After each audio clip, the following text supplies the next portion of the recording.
বাণিজ্য বিনিয়োগে গুরুত্ব দিয়ে শুরু হয় প্রধানমন্ত্রী শেখ হাসিনার চীন সফর। The rise of Bengal tiger summit on trade, business and investment opportunities between Bangladesh and China শীর্ষক এই সামিটটি শুরু হয়। এর অন্যতম আয়োজক Bangladesh securities and exchange commission BSEC।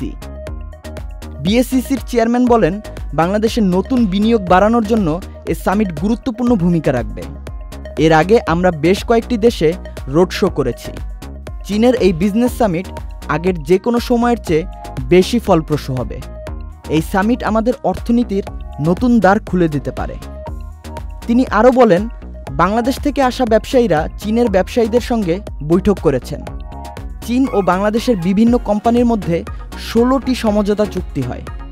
স্বাক্ষরিত স্মারকগুলোর মধ্যে হুয়াওয়ে টেকনোলজিস লিমিটেডের সঙ্গে নগদের একটি সমঝোতা স্মারক সই হয়, যেখানে স্মার্ট বাংলাদেশ গড়তে, নতুন প্রজন্মের ডিজিটাল আর্থিক প্ল্যাটফর্ম তৈরি করতে স্ট্র্যাটেজিক পার্টনার হিসেবে প্রায় $50 মিলিয়ন বিনিয়োগ হবে বাংলাদেশে।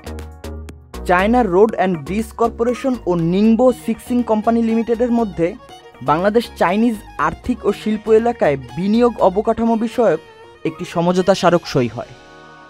দেশে ইলেকট্রিক গাড়ি উৎপাদনের জন্য একটি সমঝোতা স্মারক সই হয়েছে বিলিয়ন 10 কমিউনিকেশন লিমিটেড ও CHTC ইন্টেলিজেন্ট ইভি কোম্পানি লিমিটেডের মধ্যে। বিলিয়ন 10 কমিউনিকেশন আরও 3টি সমঝোতা স্মারক সই করে। এককভাবে সর্বোচ্চ 5টি সমঝোতা স্মারক সই করে দেশের অন্যতম শিল্প গ্রুপ নিটল নিলয় গ্রুপ। বিনিয়োগের সূত্র ধরে দুই দেশের সম্পর্কের ক্ষেত্রেও নতুন মাত্রা প্রত্যাশা করেন BSEC চেয়ারম্যান।